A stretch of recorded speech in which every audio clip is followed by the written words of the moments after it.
Ladies and gentlemen, as President Trump concluded his address to Congress just 2 miles from where I stand, he spoke of a renewed American spirit of reclaiming our nation's destiny.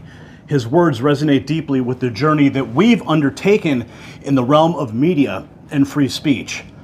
I stand before you today inside the White House press briefing room, a place once dominated by the legacy media gatekeepers, the same media conglomerates that spent years colluding with the censorship industrial complex to silence independent voices.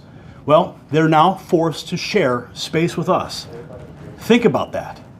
Not long ago, if you dared to question the official narrative, whether it was the 2020 election, the origins of COVID, or the deep state manipulation of social media, you were labeled a conspiracy theorist and systematically deplatformed, demonetized, and shut down. We saw it happen in real time. When President Trump was banned from every major social media platform while still in office, it sent a chilling message to the world. If they could silence the President of the United States, they could silence anyone. Then came the Hunter Biden laptop scandal. The New York Post broke the story, and within hours, big tech buried it. Twitter locked the Post's account. Facebook suppressed the link, and the FBI was exposed, working directly with these platforms to kill the story. They rigged the flow of information in broad daylight. But they didn't stop there. When whistleblowers like Zach Voorhees stepped forward, exposing how Google was deliberately manipulating search results to bury conservative voices, the response was swift: censorship, retaliation, and character assassination. And when conservatives sought refuge on alternative platforms like Parler, the entire system came crashing down on them. Amazon Web Services pulled the plug. Apple and Google banned their app. And within 48 hours, Parler was wiped off the internet. All because they refused to comply. And I lived this war firsthand. When my channel, The Next News Network, started covering these stories, we were shadow banned, throttled, and censored. They demonetized our channel, restricted our reach, and buried our videos. Why? Because we refused to bow to the corporate overlords of Silicon Valley. The same oligarchs who manipulated elections, shaped public discourse, and controlled the digital public square believed they could control reality itself. Well, they were wrong. They were very wrong. Because everything changed when Elon Musk bought Twitter. Yes, it was a game-changing moment. The Twitter files blew the lid off their entire operation. The emails, the secret government back channels, the FBI flagging posts for removal, all of it exposed. And now, the walls are crumbling.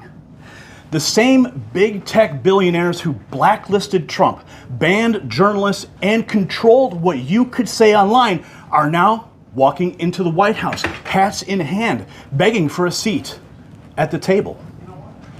The censorship empire has collapsed. And in this press room, this is the battlefield where we reclaim the truth. This is where independent media, citizen journalists, and content creators and truth tellers must plant their flag and say, we will not be silenced again. Never again.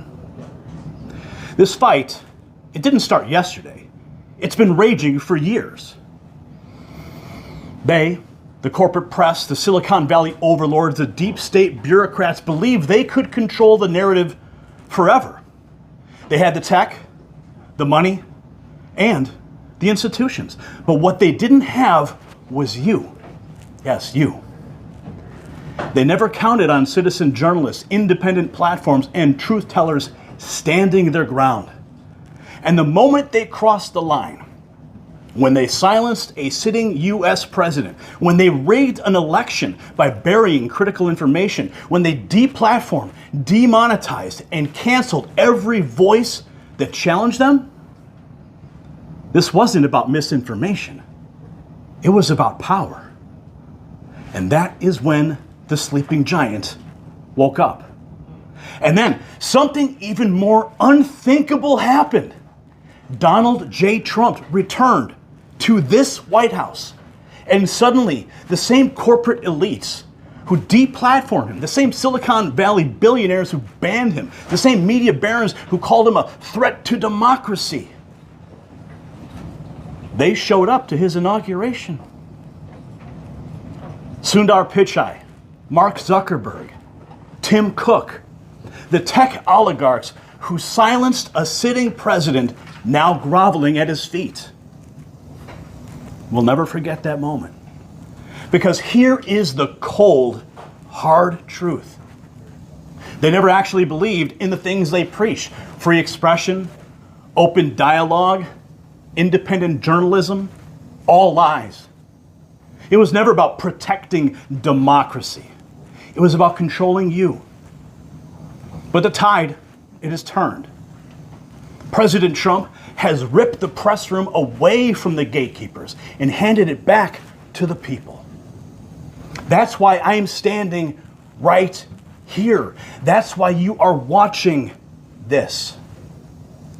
Because the censorship industrial complex has collapsed. And now the voices they tried to silence are louder than ever. And let me be very clear. We're never going back. Ever. Now, I didn't just wake up one morning and walk into the White House press room. This was a battle, one that I fought for many, many years.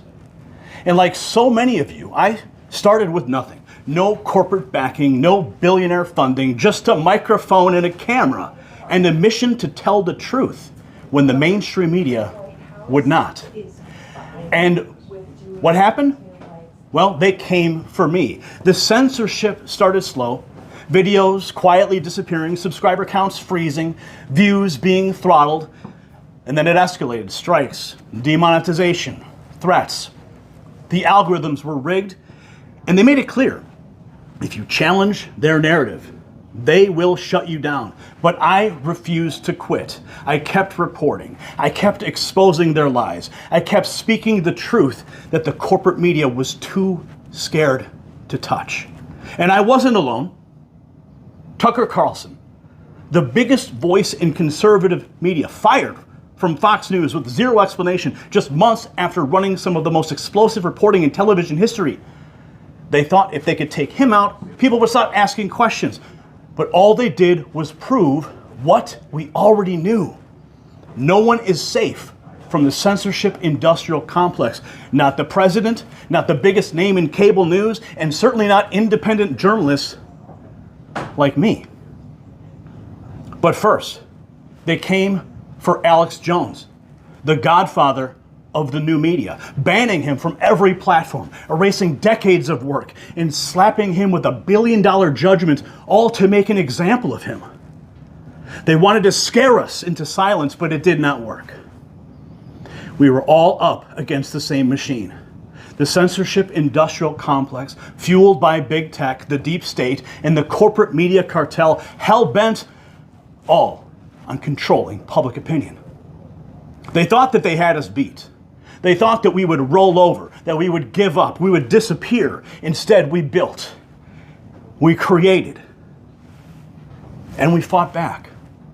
We found new ways to connect, new platforms to reach the people, and now standing here inside the White House press room as the chief White House correspondent for the Next News Network, I am living proof that they failed.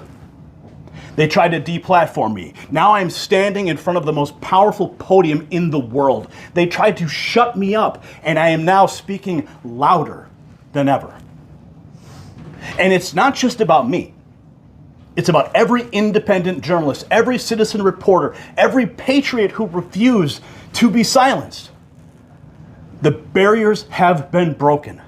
The monopoly on information is over. They thought they'd won. They thought that they could silence us forever. But they never saw this coming. Not in a million years. What was it? Trump came back.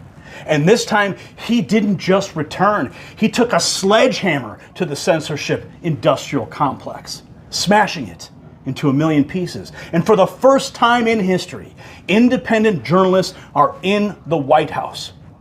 No more corporate gatekeepers, like the White House Correspondents Association deciding who gets a voice. No more rigged narratives. No more lies passing as news. And now, under Trump, the monopoly is broken. The press room is no longer their playground. The media cartel is collapsing. Do you think that CNN and the AP like seeing me standing here? You think they're happy about the next news network calling out their lies from inside this building? Well, too bad, because we're not going to stop. We are at the dawn of something completely new. For years, they told us that we didn't belong. They mocked us. They shut us down. They said real journalism could only be done by the same corporate media hacks who spent decades lying to you. But look at where we are now.